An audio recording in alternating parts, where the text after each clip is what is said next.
Oh.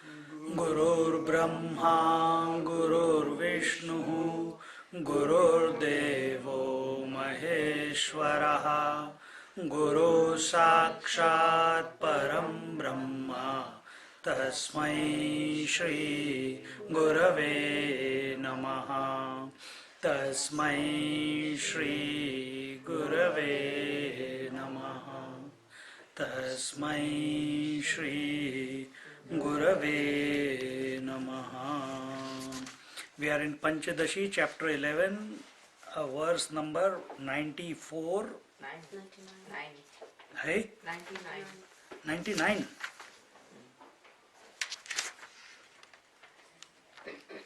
99. Okay, 99. I stand corrected. 99. And we are looking at how do we distinguish between Vasanananda and Brahmananda. So that is the main topic. Here before it was told that remember Vishyananda was talked about, the bliss from the objects of the world. Vasanananda was talked about as the Tushnim Bhav, which is just before the deep sleep or just after coming out. And the third Ananda is the Audasinyam. And Audasinya, that was the awareness. In Audasinya, you are totally indifferent to everything, including Vishyananda as well as Vasanananda, and your attention is on the, or you are aware of the self, and aware of the self as the self, and that was the Brahmananda. And then this thought, how do we know that it is only Vasanananda and not Brahmananda? That all the topic we have covered. And then it was told, by the strength of practice, to the extent I amness is forgotten, correspondingly a subtlety of vision is developed. By the intuitive vision, the bliss of the self is inferred. See, what is Samadhi Abhyas? We talked about it last time. What is Samadhi Abhyas? Samadhi Abhyas is not other than a state of deep sleep, but in that state you are awake. That's all there is. Now you find out how to get to that. How to get to that. And don't force, don't use willpower, don't use unnatural means to get to that state of silence. And once we come to that, automatically even the thought of I am, this also, the I remains, but the thought aspect of the I amness, that goes away, and one arrives at his destination, which is not other than himself. And this was called as objectless awareness. The subject becomes aware of the object called the subject. So subject becoming aware of subject. So there is no object, so therefore it is called as objectless awareness. And that state is the state of Brahmananda.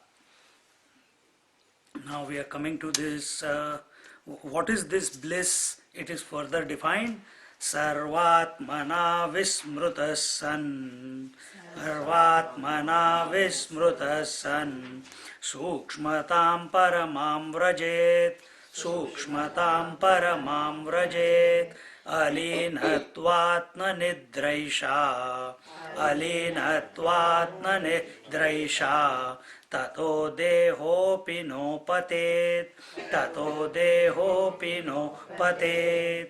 When all the thoughts of both aham and idam are fully forgotten, the mind becomes extremely subtle. In this state, although all thoughts are absent, the mind is still kept alive and alert. Therefore, it is not deep sleep. That is why in samadhi the body does not fall. So, what is this? When all the thoughts, both idam and aham and idam, what is our mind? An interaction between I thought and that thought, aham vritti and idam vritti. This is the interaction which is continuously going on. So these both are absent, and are fully forgotten. The mind becomes extremely subtle. Now, how will they be completely forgotten? How will aham and idam be completely forgotten? Only when the Vijnanmaya Kosh is focused, is contemplating only on the I, only on the self, then alone it will happen. When the subject is thinking about the subject, is the subject thinking of the subject through the mind? Initially, yes. Initially, yes. But in that journey of the mind thinking about the I, the mind also vanishes. That is the only way mind vanishes. Urvarukomeva bandhanat. Just like your mind is thinking about the sleep, the all stimuli of the mind, all vasanas of the mind, all duality of the mind vanishes. Not because you did something, just because the mind was thinking of the sleep, isn't it? And so now we have to do that on the seat of meditation or wherever you are sitting in your house wanting to contemplate. When the mind is contemplating on that source, on that conscious principle, on that life principle, on that throb, automatically all the data in the mind becomes impotent. It loses its impact on the I. When by continued practice one becomes stabilized and established in the Vijnanmaya Kosh, what do you mean by getting established in Vijnanmaya Kosh? What do you mean by getting established in the intellectual sheath? When by continuous practice one gets established in Vijnanmaya Kosh, that is still the mind. Through the mind when you're thinking of the self. Good. So now we know, be very attentive. The reflected consciousness expresses as I thought in the Vijnanmaya Kosh and that thought, idam vritti, in the Manomaya Kosh. Correct? Mind is one. But when it breaks up like that, I and that, the I is the reflection possible in the Vijnanmaya Kosh. Now what is happening? When you are continuously, incessantly, unstoppably thinking about the I, who, you, the mind. When the mind is continuous, it's not distracted by the senses, it is not distracted by the breath, it is not distracted by the body, the mind is not distracted by the world. Now its only focus is who am I? It's not even asking that question, but it's what is this? Who is this? Where is this? It has caught its imagination. Like a child when he gets a new toy, he first tastes, then he hears, then he feels it from all different sides. It has to grab your imagination. It will grab your imagination of the mind. The I will grab the imagination of the mind only when the mind has become disinterested in everything else. Alam, kritam. Remember those two words? Alam means enough of this world. Kritam means whatever has to be done has been done. Now I am going to give it a sure shot to be myself. See? But till we have some thing to achieve and do in this world, till then our attention on the Vijnanmaya Kosh will be shaky. When by continued practice one becomes stabilized and established in the Vijnanmaya Kosh, in this constant exposure of the Vijnanmaya Kosha to the self, even the Vasanananda disappears. Even in this constant exposure of the Vijnanmaya Kosh to the self, where is the self? Self is the substratum, isn't it? Self is the substratum. Now this Vijnanmaya Kosh, which is the I, now this I is searching for itself. That is, if it is searching through the thoughts, the Vijnanmaya, Manomaya Kosh is thinking about the Vijnanmaya Kosh. But do you need a thought to search for the self? Because you are the self.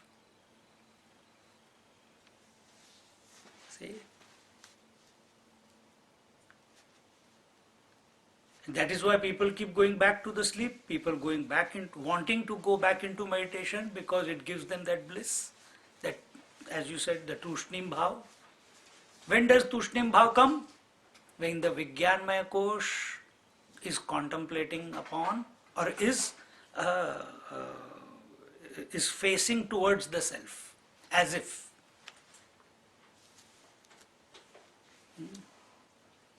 That time the Tushnim Bhav comes. Because I is one only. Either it is reflected I, or it is the witnessing I, or it is the substratum. It is the same, isn't it? So there are no two different eyes which are going to be coming face to face with each other. It is the same I. So how is that the Vijnanmaya, the I thought, is going to contemplate on its own? How will it come face to face with its own self? That means the I thought is thinking about the I. Is it possible? But attempt has to be made. Attempt has to be made. In that, all duality will vanish. Oh. The idam vritti is for the mind and aham vritti is for the intellect, is that correct? Yes. So when aham vritti... Because Vijnanmaya Kosh, intellect, is subtler than the mind in that scheme of thought. So grossest is the gross body, then subtler than gross body is the breath, vital air sheath, subtler than that is the mind, and subtler than that is the intellect. So where can you catch the I thought? You cannot catch it in the body, you cannot catch it in the breath, you cannot catch it in the mind which is too volatile and turbulent, you can catch it in the Vijnanmaya Kosh. But to get to the Vijnanmaya Kosh, you have to silence all the others. Silencing all the others means you must not get impacted by whatever is taking place at body, breath, mind. And the ego is also for the intellect, isn't it? Not Ego is the ghost. Ego is a ghost. Ego is not in the intellect. Ego is a ghost. ahankara is for the intellect. It is that I, it is that power. Ahankar is not ego. Ahankar is a principle. It is that principle which keeps your body functioning even when you are not thinking. Which makes the hunger come, which makes the pressure come, which makes the blood flow, which makes the, the cells are continuously dying, cells are continuously being born in your body. Whole body is kept together as an intact unit by that principle called ahankara, which is the phenomena. It is happening to everyone. That is not ego. So ahankara Then is That not self. that is not self. Life principle. That is not self also. That is ahankara. Ahankar is that aspect of consciousness which is expressing through this body and keeping the whole body as one unit. When it leaves, the body just, all elements go back to their own, isn't it? We, in general, we call it soul or we call it ego, but it is, you analyze a little bit, it is ahankar. That is the principle. And what is ego? Ego is not that fellow. Ego is created by the attachment. Yes, ahankar is consciousness identified with the body, but it is just doing its job, making the body function, keeping it together. It is neither liking this or not liking that. It is just a principle. But when likes and dislikes come, when past and future come, for ahankar there is no past and future. It is just a principle which is keeping the body together. Then what is ego? For ego there is past and future. For ego there is hunger and thirst. For ego there is what you call likes and dislikes, joys and sorrows, praise and insult. For ego is the one which is caught up in the various roles. Ego expects, ego has anxiousness, ego has guilts. See? Ahankar doesn't have. Ahankar is a principle. So where is this ego? What is this ego? It is that aspect of the consciousness, as if it is not possible. But it seems that way because right now we are experiencing it. It takes ownership of everything. Ahankar is expressing not only through this body. Ahankar as a principle, light as a principle, is expressing through all the bulbs, isn't it? Or is it only specific to one bulb? That power, that principle of electricity expressing as light through bulb, that is the principle. That is the ahankar in us. Consciousness expressing as life through us, but is it not expressing through all living things and beings? It is the same life principle. That is the ahankar. It is not one per person, it is a general principle. Even if you come to that, it's a great achievement. Or a lot of problems will be solved. So what is this ego? The ego is that which says, this alone I am. Ahankar does not say, this body alone I am. Ahankar is a principle. Ego says, this body alone I am. I was born on this day. One day I will die. These are my parents. Ahankar doesn't say anything like that. But isn't that still the self? Yes, Ahankar is just. but it is at a totality level. Ahankar is at a totality. Yes, it's a principle. Principle is not only at the body level. That's the consciousness. I is also consciousness. But is your question is like, is light only in this bulb? No, it is a principle. We are looking at light only in a bulb, but we are forgetting that is the same light which is expressing through all the bulbs. The principle called light is the same, whether it is expressing through a 1000-watt bulb or through a 1-watt bulb, isn't it?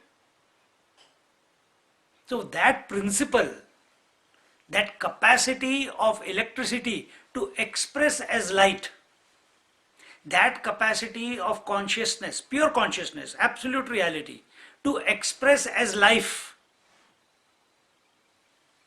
Can life express in a dead body? Can life express in a dead body? No. So that capacity of pure consciousness to express as life through the body is called is that ahankar, is that jiva bhav. You can call it jiva bhav also. And that is not specific only to your body. It is a principle. It is through everything, everyone. These are just technically trying to fine tune our mind so that we don't get caught up in.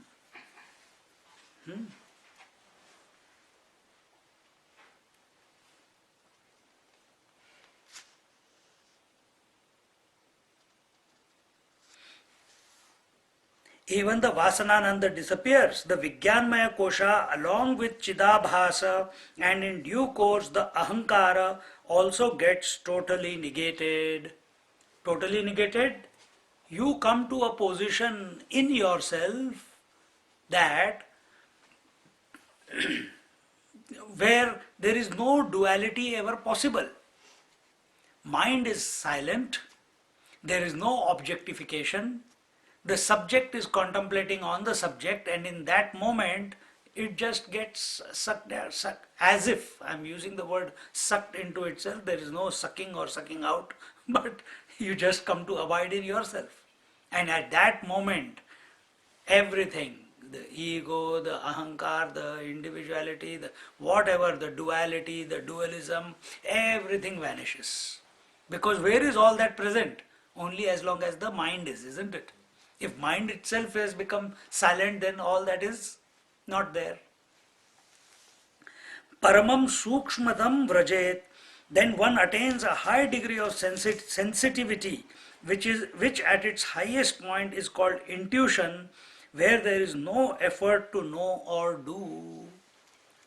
There is no effort to know, there is no effort to do. What did I use the words? Alam and kritam. Alam, enough is enough. There is nothing more to be achieved, there is nothing more to be gained out of this world. So the mind of its own accord does not want to even contemplate anymore. Because as long as it is in the thoughts of the self, it is away from the self.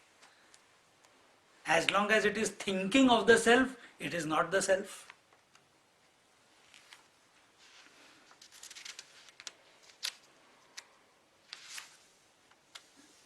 Esha alinatvat nidrana. This absorption is not like that in the deep sleep.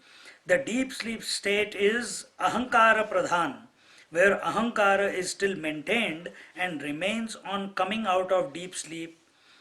Whereas in this state of subtle intuition, ahankara is eliminated. The mind which is absorbed as in deep sleep manifests again, but not the mind which is dead. Death of the mind is absence of the Triputi, meditator, meditation, meditated upon. So here maybe Swamiji is taking ahankara as the ego. Could be. So what is the difference between this and the deep sleep?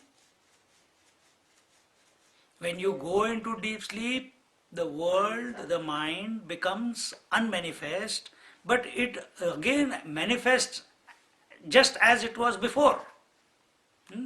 Whereas in in meditation, when you are abiding in yourself on the seat of meditation, or when you're so close to yourself, at that time, the mind, along with all its duality, gets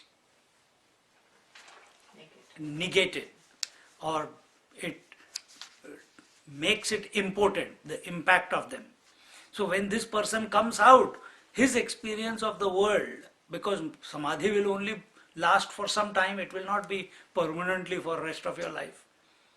It may happen also, then it will become sahaj bhav.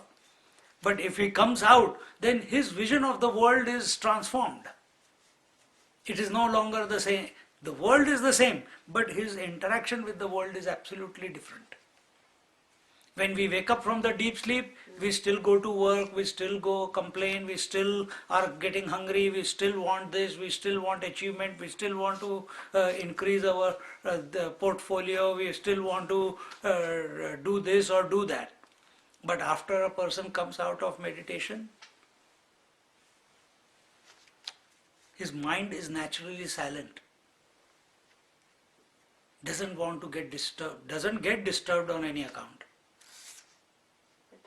permanent, isn't it, Swamiji? It is not permanent He still. will come back. He So will come back to as normal. long as he is going into samadhi and coming out, but that practice is necessary so that you can expand Increase the that. tushnim bhav more and more and more and more. See? Because tushnim bhav will take you into samadhi just like tushnim bhav takes you into deep sleep. There in tushnim bhav of remembrance of the bliss, but you are not going to sleep, you are going into meditation. So initially it might be a bit short, few seconds, few minutes. As you keep practicing, and what is happening now? Your ability to remain in silence is increasing in spite of living in the world as you keep practicing that. Swamiji, I know you explained to me, Swamiji, but what's the difference between going to deep sleep and the samadhi? Is when you come out of samadhi that your mind is not agitated, you are silent. Yes. Why? The potency, all the duality has been rendered impotent. Because when you went in there, it is Because, see, in front of fire, can cold remain? no, So what has happened to cold? It has become impotent, isn't it? yeah, Can darkness remain before the sun? No. It has become impotent. but why not in So similarly, can in front of the self, when you are abiding in the self or in samadhi, can ignorance remain? Can duality remain? It has been rendered impotent. Such a person, all this will be explained afterwards. Okay. That such a person still sees the world, but in a different mode. but the world, we also come out of the deep sleep. We see the same world. The world impacts us like it was doing yesterday. Yeah, But from samadhi, when you come out, you still see the same world, you perceive the same world, but it cannot impact you anymore. It cannot affect you anymore. Not like when you are coming out of deep sleep. deep sleep, yeah. That is the difference.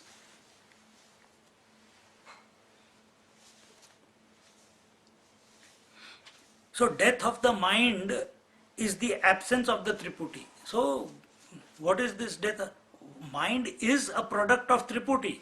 Knower, known, knowing, seer, seen, seeing, hearer, heard, hearing, taster, tasted, tasting, experiencer, experienced, experiencing, meditator, meditated upon and meditating. Wherever these three are, the mind is. There.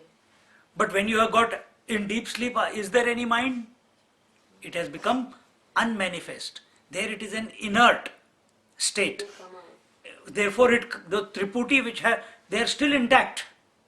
The triad is still intact in deep sleep. They are just waiting for the right moment. When the right environment comes, they will express again. But in meditation, in samadhi, this Triputi becomes null and void. This Triputi becomes null and void in meditation. देखो, that means the mind itself is annihilated. Mind is annihilated. Not because you did anything. No, you are just being yourself. Oh, but we need the mind to contemplate. Yes, you needed the mind, you used the mind, you took it as the means, you took it as a support to come to where you have come. Now don't remain attached to it.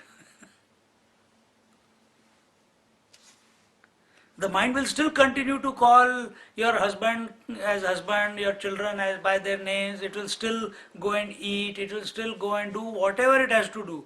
But the impact what the mind used to have on you to entice you. And how did it entice? By you becoming an owner and enjoyer. Attachment. Isn't it? That's how it used to entice. Can it entice?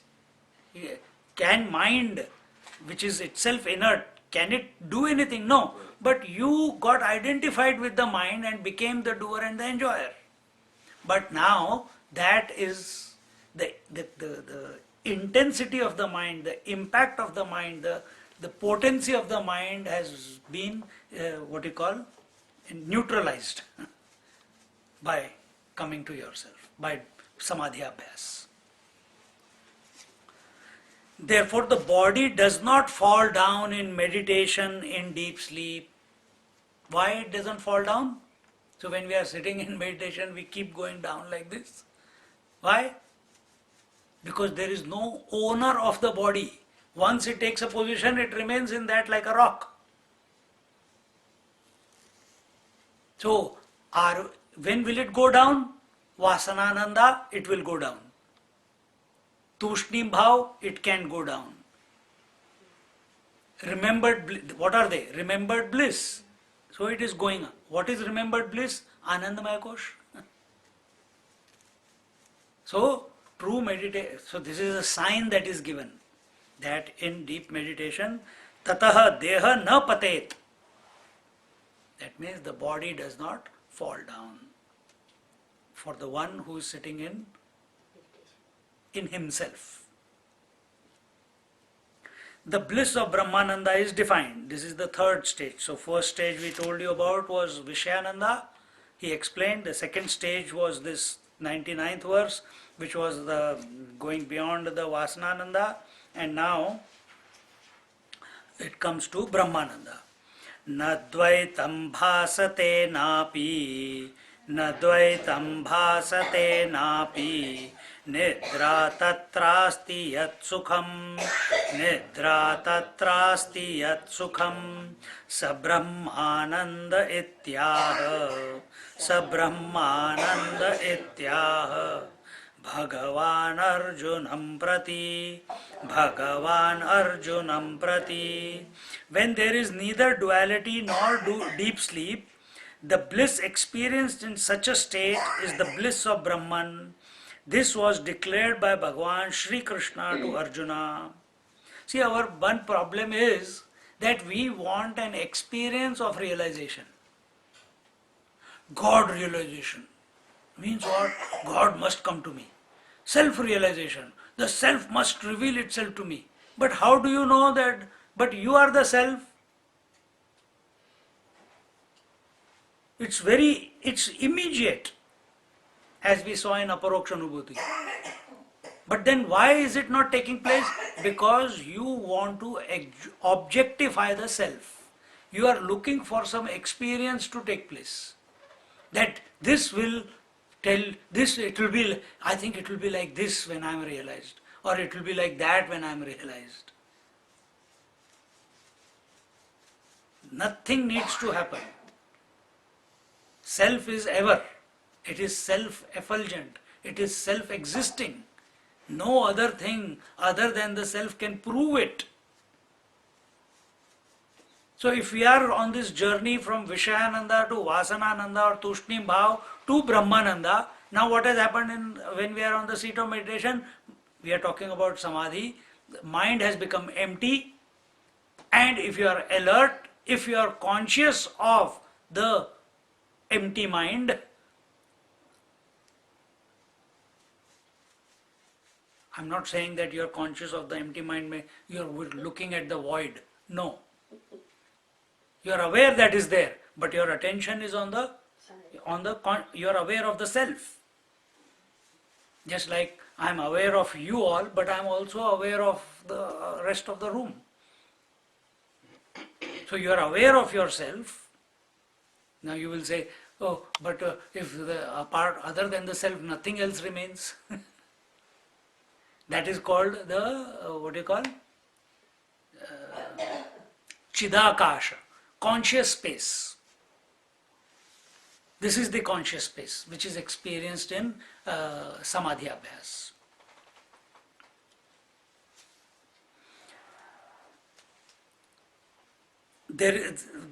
This is what Bhagavan Shri Krishna said to Arjuna about the nature of Brahmananda. There is no perception of duality. What is duality again? Aham idam dichotomy. that Supreme I alone expressing as I and that,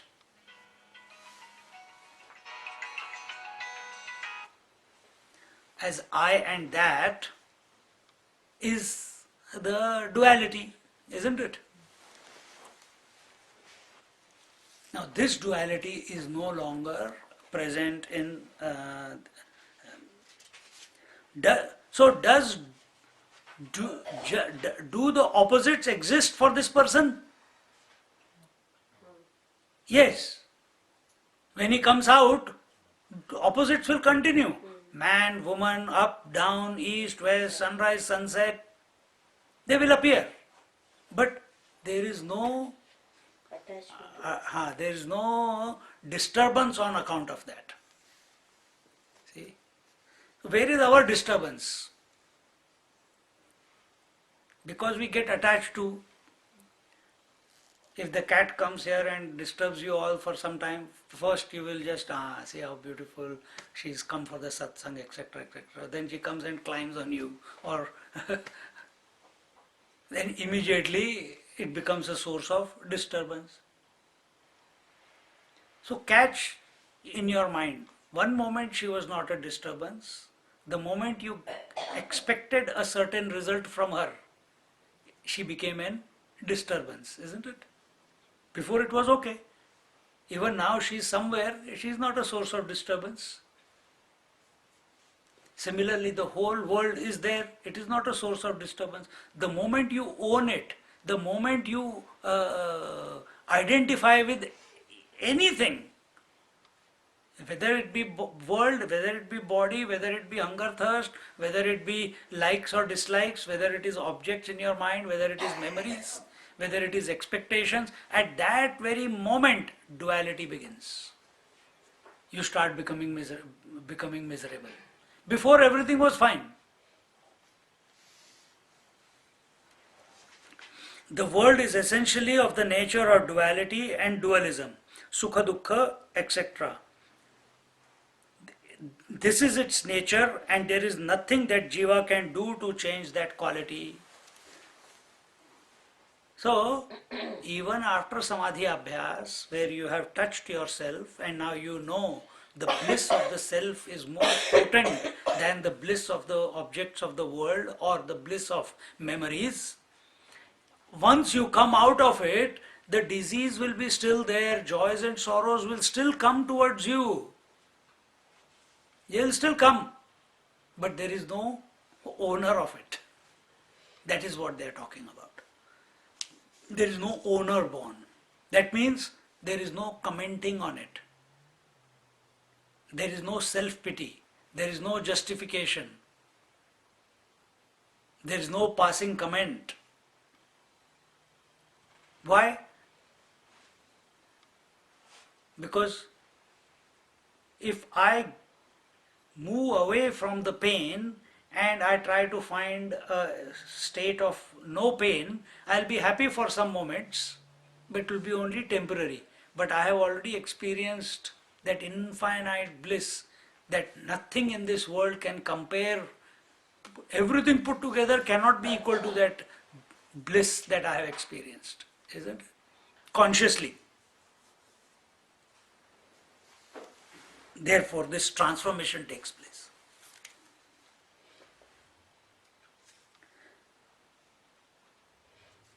And can you change the world? Can you change, oh man, it was so beautiful in the afternoon, now it is raining. Can you do anything about rain? No. Can you do anything about disease? No. Can you do anything about the government? No. Can you do anything if earthquake comes or a snowstorm comes? You can't do anything. But these are the things that we become miserable about. Oh, it's so cold. I hate this. Gone. Story over for that person. Remain uncommenting. Okay, this has happened. It has happened. Now what is there? Enjoy it. So what? As an individual, remember, individual means I and that thought, isn't it? I and that thought. Who is individual? Who is accepting the duality and the dualism. He is identified with it, isn't it? And therefore he is going through the roller coaster of joys and sorrows, isn't it? But when you have gone to samadhi, you have annihilated the mind itself, and when you come out, the quality of the mind is totally different. The jiva, who is a product of duality, cannot remove the duality. You have to waker, who is experiencing the waking world, the dreamer who is experiencing the dream world. If the dreamer is the I and the dream world is that, can he remove it? He has to come out of that. Only then the dream world and the dreamer are a figment of imagination, isn't it? True or not? Yeah. So, the waker the I thought, take the total thing, the waker the I thought and the waking world as the that thought. Now you have to go beyond this, you have to wake up from this. And where did you wake up? You woke up to yourself on the seat of samadhi. In that moment, because of abiding in yourself as yourself without a thought, consciously made this whole world become zero for you. Made this world become zero for you. As an individual who is a thinking person, who is trying to intellectualize, that's what we are doing right now, trying to understand. By understanding, nothing is going to click. All this understanding is indicating one thing only, that you are already that. Oh, the final solution is only not as a thinker, by thinking, by logic, I am going to remove this veil of, or the trap of which I find myself in. No, it is only by the grace of the self that this will get undone. Jiva cannot undo it. Jiva cannot undo it. He thinks he undoes it by going to sleep. But when he wakes up again, the whole thing comes back out.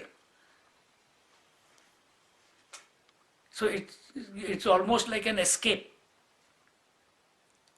Sleep is like an escape. Samadhi is not an escape. To get to samadhi, you must have had the right interaction with the world. You have practiced perseverance, you have faith in that you are already that. You have come to the conclusion enough is enough, whatever is done. You have come to the conclusion that it can be caught only in the moment, in the now. No amount of my thinking about it ever will reveal it to me, because I am that. See? So as long as we are jiva, as long as we are an individual, we cannot remove duality, because we are the product of duality. So we have to raise ourselves. This I which is identified needs to get identified with itself. And in that abidance will the impact of this duality become negated. This is what is told here in all these words. I am the experiencer and the world is the experienced. Spiritual sadhana is not to change or remove this dualism, but to overcome the duality. Who is a wise person? And you are wise people. Why? You see sunrise and sunset. You know sun doesn't rise and doesn't set. But does sunrise and sunset create a ripple in your mind? But how is this possible? Does it create a ripple? You see mirage waters, but does that create a ripple in your mind? Come on, at least once I should try and drink the waters of the mirage and taste how they are. Does that thought come in your mind? doesn't come. Exactly the same way. There's so many. You see a rainbow sign, you will be in wonderment, beautiful, aha, and then the next moment it's gone. There's no feeling that I must own it or I must discard it. You don't feel the sun must not rise or sun must not set. You just accept it. The three steps. You accept it, you don't reject it, you don't retain it also. Exactly the same thing happens to the person who comes out of samadhi. He accepts the world, he doesn't reject the world, but he doesn't retain the world. The duality, the world still continues, but the owner of the world is not there. Just like you are also practicing it already, but only for specific things. Now, when you come out of samadhi, it is for the entire. And what is that entire? Not just the waking world. It is the waking and the dream and the deep sleep, the three put together. It doesn't get impacted by any one of them. But they continue to come and go.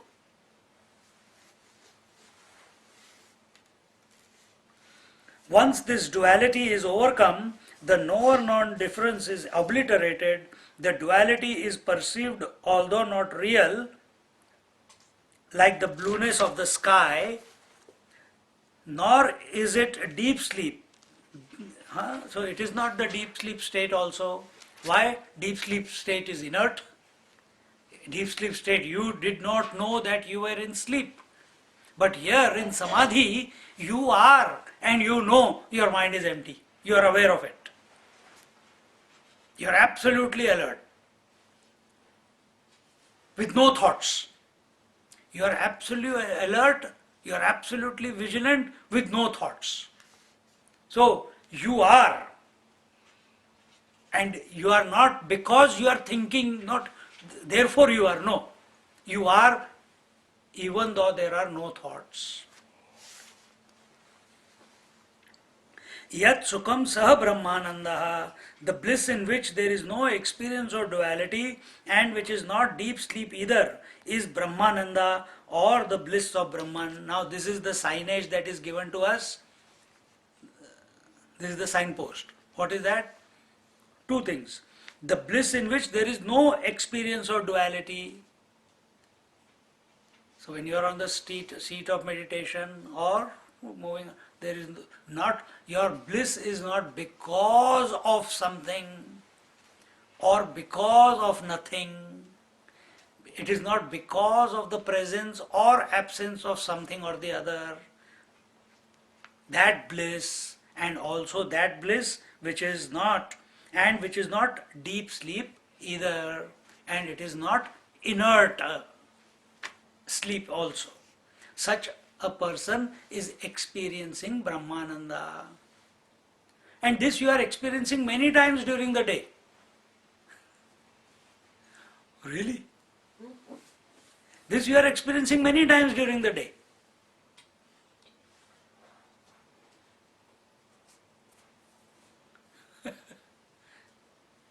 How? How you are experiencing it many times a day? It's in between the breath, is it? In between the breath, in between the thoughts, there is a gap. There is nothing there. And have you gone to sleep right now? If there is a gap, have you gone to sleep? You are not gone to sleep. But you have to recognize that. That is me. That is the real me. So now what is happening? By this sadhana, that gap is being extended. You are not doing it. It happens automatically. But the way to extend that gap between the two thoughts is not by thinking. It is by falling back into your own self. See? That is the way.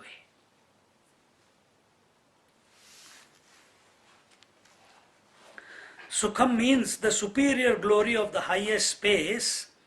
There are three kinds of this we have explained before: Bhutakash, Chittakash and Chidakash. Bhutakash is the space in which the world of names and forms, all the objects are there, and the joy gained from the objects of the world is called Vishayananda.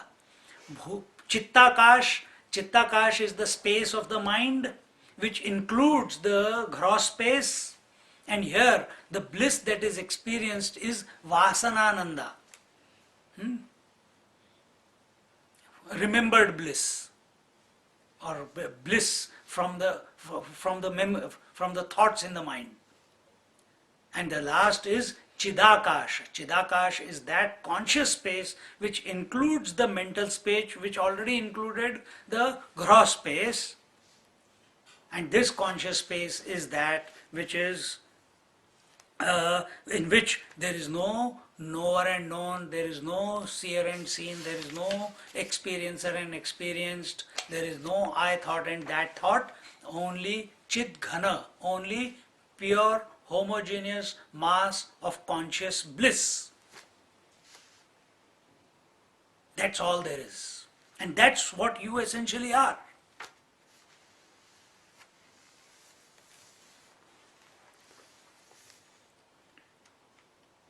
In this way, the teacher succinctly points out to our own essential conscious existence as Brahmananda. So recognize, don't postpone a realization. For this, what is required is a cool disposition. Yes, a deep yearning is required, but where we are at this moment, yearning was required in the beginning. Now if you put yearning here, it will create more agitation. It will create more agitation. Now we are coming face to face with ourselves. The mind is settling down. Remember, this is the Ananda Mema. We are talking about Ananda here. The 5 chapters of Ananda. We are trying to go beyond desire. We are going beyond desire. The desire of joy was Vasanananda, or deep sleep. Now we are going to the source of desire, and that is the conscious space, which is the source of bliss.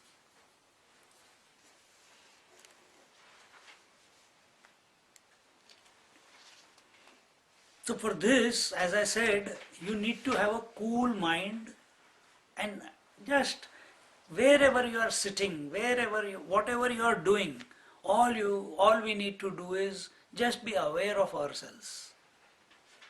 If you are feeling very silent and wakeful, just sit down and try to contemplate, go back within, but don't make it a forceful, don't make it, no, I must, no, then anxiety will come.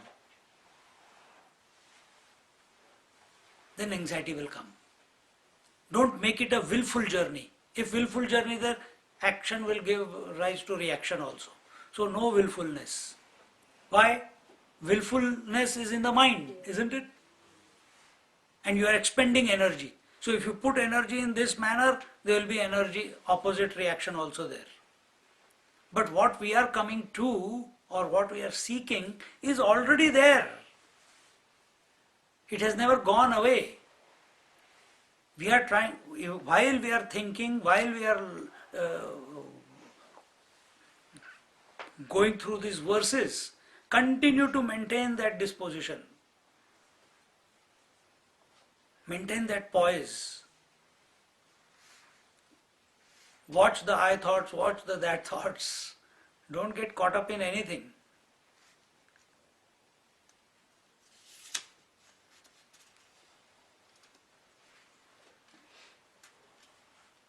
Thinking will never deliver you realization. Thinking will never deliver you the self. If we are addicted to thinking. But if we use thinking as a tool, then while thinking is taking place, you can recognize yourself. Even while thinking is going on, you can be you, the real you. Because if your attention is on the thought, you are losing the plot. If your attention is on that power, that principle, that substratum, that foundation on which these thoughts are coming and going, then nothing more needs to be done. You are already there. In spite of the thoughts.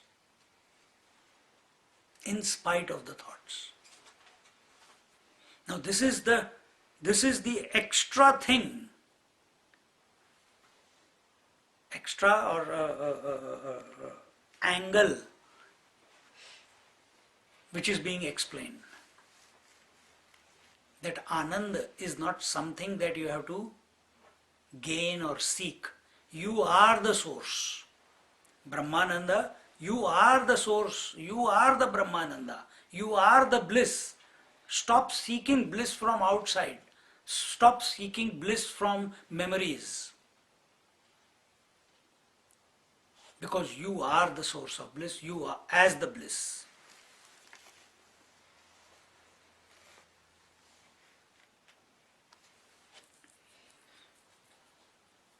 From Shloka 101 to 108, the teacher cites the Bhagavad Gita about what Bhagwan Krishna advised Arjuna on the yoga sadhana to be practiced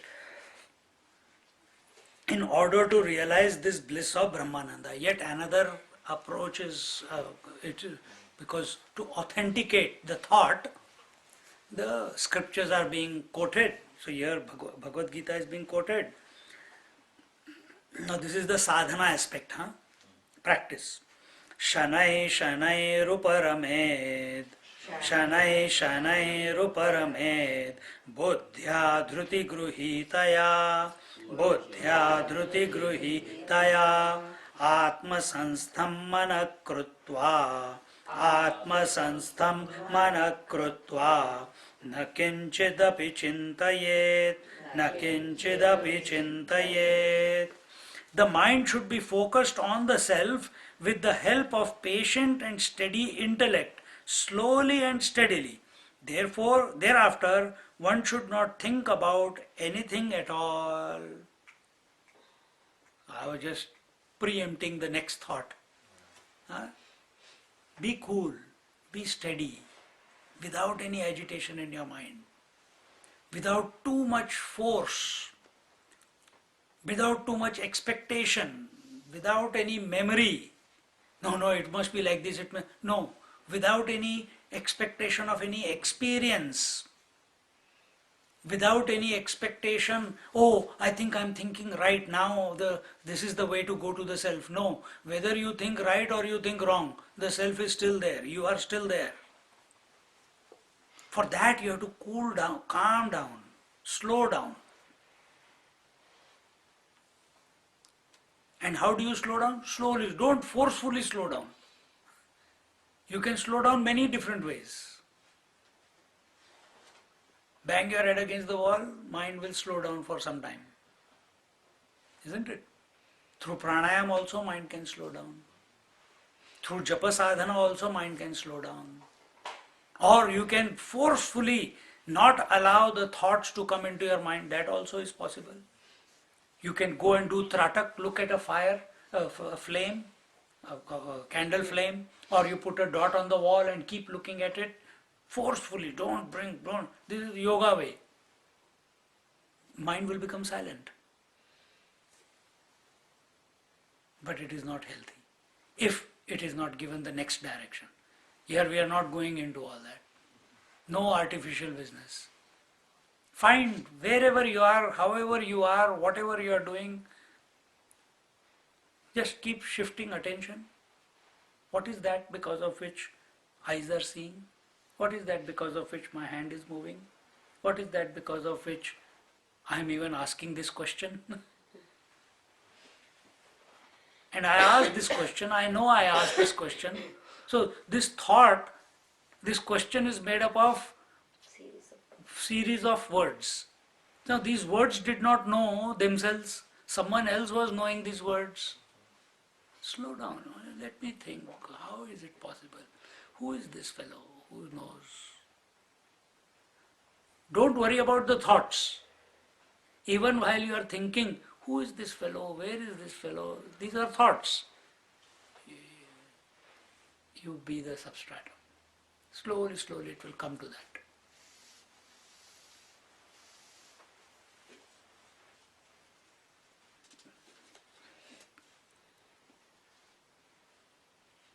Nothing is to be achieved. Nothing is to be achieved in realization.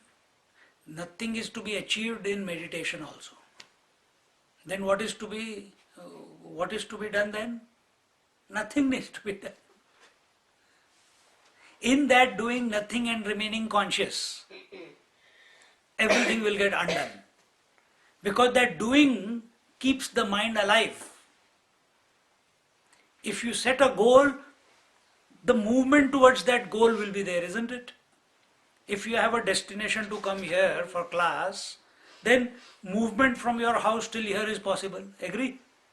If this goal is also not there, then will there be any movement? Then where you are, there fine. So when you are on the seat of meditation, or wherever you are the destination. You are the beginning and you are the destination. Now, why do you need to think to be? You are already. But if you think, then that thinking will propel more thinking.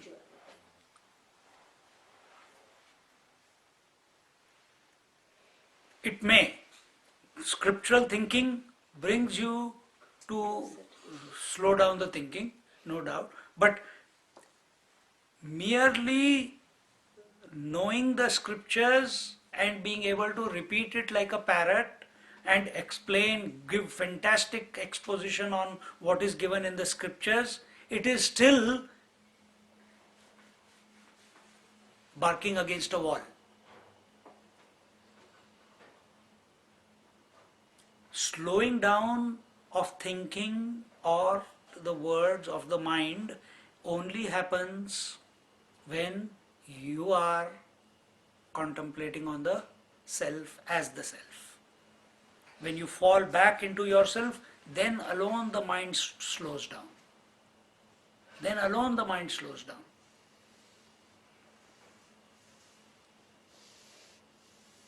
And we have seen, if we are thinking about Tushnim Bhav, we are thinking about the Vishayanand, we are thinking about the Vasananand, or we are thinking about the bliss of the sleep, these are not permanent solutions. We keep coming back out, isn't it? But we are looking for a permanent solution. That permanent solution is not out there in the world. That permanent solution is not out there in the mind. That permanent solution is you. Now this whole thinking was to determine which you. The individual you, the I thought, or the witnessing I, or the Atma I. See? So all this is to undo. Because we are thinking about the I, therefore everything gets undone. But if you think anything other than the I, then problem. Then complications begin. No need for any hurry. There is no target to be met. Going to one's own essential being is not a task to be completed. Why it is not a task to be completed? Because you are already that. Whether you accept it or you don't accept it, it does not matter. You are already that. So the seeker withdraws his attention from the three outer koshas and fixes it on the Vijnanmaya Kosh. What is there in Vijnanmaya Kosh? He fixes it on Vijnanmaya Kosha. What is there in Vijnanmaya Kosh? Huh? No, I thought. That thought is in Manomaya Kosh. The I and that, no? So the I can be caught only in Vijnanmaya Kosh, not in Manomaya Kosh. So the I thought, the reflection of consciousness is in the Vijnanmaya Kosh. It is the subtlest. So there only it can be caught. So you keep thinking. So when he says here that he withdraws his attention from the rest of the world and fixes it in the Vijnanmaya Kosh, means now he is focused on contemplating on I. When will that contemplating on I be possible? Only when the worldly stimuli are not able to attract and distract him. He had enough. Then he will automatically come to contemplate. Dhruti gruhitya buddhya shanai shanai. Controlling the mind with great perseverance and practice, slowly and steadily, he focuses his attention on the self.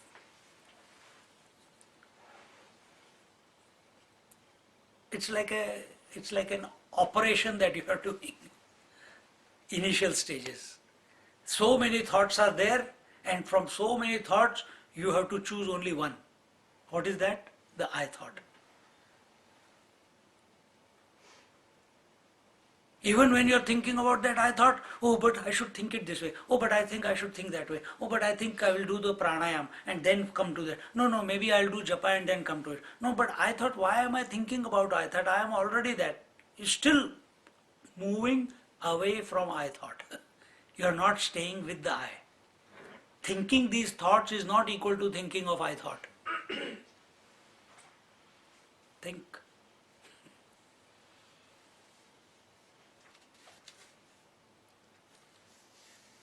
It is a state of just being. He is not even a witness any longer. Witnesshood is only one of the steps. Kinchit api na chintayet. Once having reached this state of just being, one should not allow even the smallest thought to rise again, because the moment chintanam begins, means contemplation begins or thinking begins, the regression will start towards the Manomaya Kosha, Pranamaya Kosha and Annamaya Kosha. Then what happens? The moment you move away from that conscious silence, which is possible so many times during the day, the moment you relinquish that because of your habit of thinking, immediately the I thought and that thought will come about. I think that was that state. I think I was there. The moment you say, I think I was there, you are still there. That state is, being is there, but you are not fully with it, because now you are identifying with this thought. See? But to catch this game that is going on in the mind, you have to take a chill pill.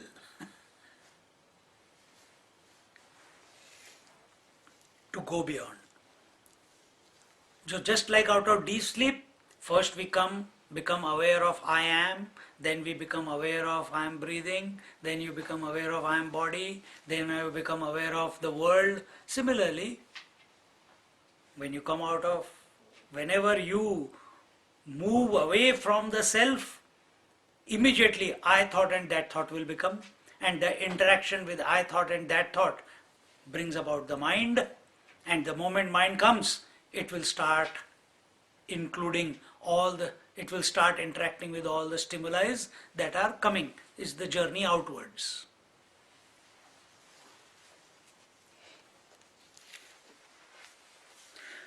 But it is so difficult to control the mind. It is so restless and fickle. What is the solution? The teacher says, Yato yato nishcharati. Yato yato nishcharati. Manaschanchalamastiram. Manaschanchalamastiram. Tatastato niyam yaitata. Tatastato niyam yaitata. Atmanyeva vasham nayet. Atmanyeva vasham nayet. He says, the teacher says, or Krishna is telling to Arjuna, whenever naturally unsteady and changing mind goes out towards different objects, then and there it must be controlled by self-control and fixed on the self. So what is the solution? by whichever way you can. Let it be yoga, let it be japa, let it be kriya, let it be thinking, let it be contemplation. The moment you see your mind is going out, I must do this. Stop. Back. If it needs to be done, it will get done.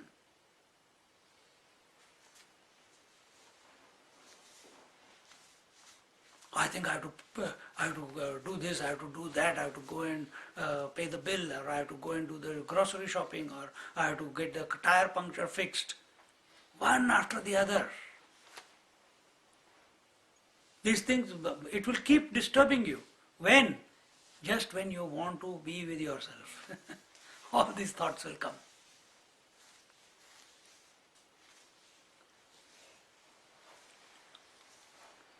So does that mean that we stop doing everything? So you can take it two ways. One is when you are sitting on the seat of meditation, don't allow the impact of these thoughts to pull you out and make you become active. Second is when you are moving around in the world, are you not there? Yes, I am there. Then don't allow, let the mind do what it has to do. But you maintain, even while it is going on, now the thought has come, I have to go and do the grocery shopping. Okay, all activity will be automatic by default. Automatically you will go to the car, you will start the car, the mind knows the route, everything. You remain the observer. You remain aware. You remain aware. There is nothing right or wrong in going and doing grocery shopping. If it doesn't happen, it also doesn't matter. You will go later. Try sometimes. That when this itch comes to go and do something, sometimes you must have noticed with yourself. Sometimes when you are very hungry and you cannot get away from your work, you keep observing. If you keep thinking of hunger, you will keep getting hungry and you feel famished then. As if you're going to, there will be nausea, there will be exhaustion, you might even faint. But if you maintain an witnessing attitude towards it, that I am hunger, but it's okay. I'm hungry, I'm very hungry. There is a hunger pain also. But you don't get identified with it. You accept it, but don't identify with it. After some time, hunger goes away, isn't it? Have you noticed that? Same thing with the thirst also. So also it is with the world also. If you don't comment on it, it will go away. If you don't give importance to it, it will go away.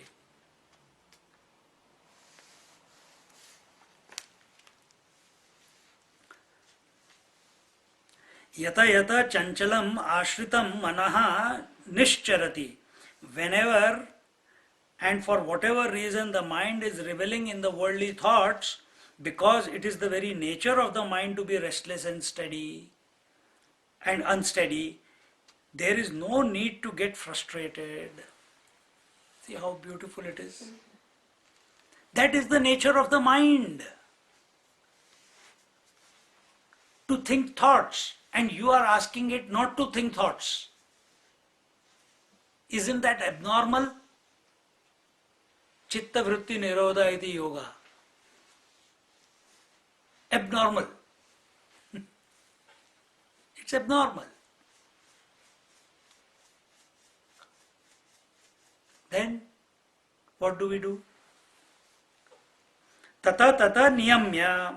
The moment one discovers that the mind has wandered off for no reason, one must pull it back then and there. Just like when we are going for a walk and we got a dog on a leash, you must have seen, and those leashes are the extendable ones. You allow the dog to go a little bit here, there, and suddenly then you will press the button and he gets pulled back, isn't it? Because you are maintaining a safe that it can only go so much, not further. Because going further than that, he might be out of control, or he might get into something which is unhealthy. And those who do not have the leash, they just ring the city baja, they call, and the dog has been trained that it comes back. So they'll allow it to run around, it come back. Same way the example came somewhere, the bird. Bird is tied to the pole. It's allowed to fly to a certain distance, but as long as it is running away, it cannot find a place to rest. Eventually, after flying again and falling down and again flying and falling, it finds out that where it is tied to, that is the place of the permanent, that is the safe place, that is the restful place. Same thing with the mind also. It's running around everywhere. Everywhere. Make it come back. It has to come back. But do it without agitation, without frustration.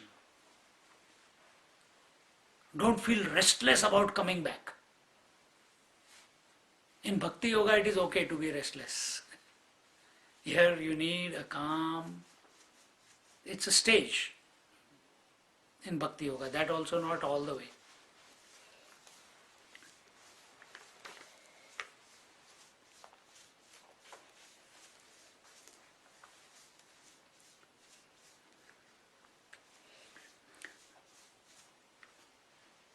So, etat atmani eva vasham nayet. By whatever means, keep trying to regain control over this fickleness and unsteadiness of the mind, slowly and gradually. Any violent struggle to suppress the mind is futile for spiritual progress. The mind must be helped to slowly cool down and become subdued. The more it comes back to its source, to think that mind must not be agitated, it is not possible. By thinking, mind will not become less agitated. Thinking is agitation. How can agitation make the mind unagitated? Then the thinking about the self will alone make the agitation called thinking to subdue. Understand what I am saying? Only thinking about the self can bring this about. Only thinking about the sleep can bring about or subdue the thoughts of the world in the mind. No amount of thinking about the world can subdue the mind, can sublimate the mind. Cannot. This has to click inside. Once it clicks, automatically you will be whatever, wherever you are, in whichever situation you are, you will be with yourself. Don't just become deeply convinced in your core that thinking itself is an agitation, and by thinking I cannot stop the agitation of the mind.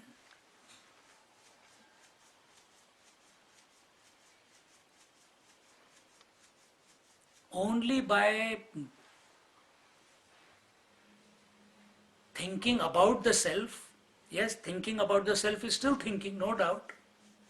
But to bring about this thinking about the self, you have to have a certain calm and poise. In that, the rays of the self, the grace of the self, the effulgence of the self, the bliss of the self will calm the rest of the mind, the agitation of the mind, which is thoughts, which is interaction between the I thought and the that thought.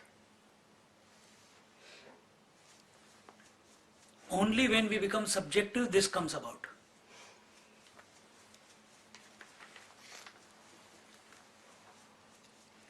In this way, by patient and persevering abhyasa, the tushni bhav, the quietness of the mind, gains strength and the mind becomes immune to external influences. That is called prashanta. What is prashanta? What is prashanti nilayam? That which is beyond shanti and ashanti is prashanti. That which is beyond silence and no silence is the blissful silence. See? So what is the conscious silence is beyond the gross silence and the mental silence. So I can have silence, you are agitating me, I throw you out of the house, there is silence. But how many people will I throw out from my life? Okay, I understand that. Oh, it's all in my mind. Okay, I come to the mind. How many thoughts will I throw out of the mind to make the mind silent? There is zillions and zillions and zillions of thoughts waiting to come and test me. How many thoughts will I forcefully throw out of the mind or keep them at the bay by way of pranayama or by way of japa or by way of uh, so many different exercises? Isn't it? That is not the way.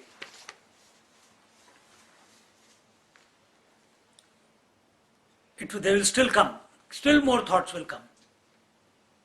So mental silence is also temporary. The outside in the world, the silence is also temporary. Then when we come within, the mental silence is also temporary. We get a mental silence every night when we go to sleep. But we are looking for that eternal silence. So this prashanti, this prashanta mana, prashanta sthiti, prashanti nilayam is beyond the shanti and ashanti, is beyond agitation and no agitation, is beyond presence and absence, is beyond joys and sorrows. It is that prashanti. And that is your nature. That is your nature. That is Brahmananda.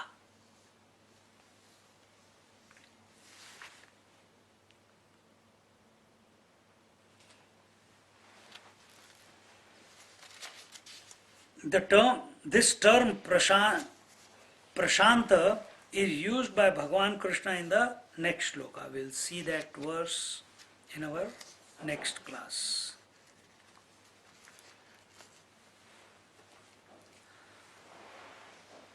Om Purnamada Purnamidam Purnat Purnamudachyate Purnasya Purnamadaya Purnameva Vashishyate. Om Shanti Shanti Shanti. Hari Om Shri Guru Bhyo Namaha. Hari Om. Just sit quietly for 2 minutes. Be conscious of the silence within. In spite of the thoughts, if they appear in the mind.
शांति हरि ओम श्री गुरुभ्यो नमः हरि ओम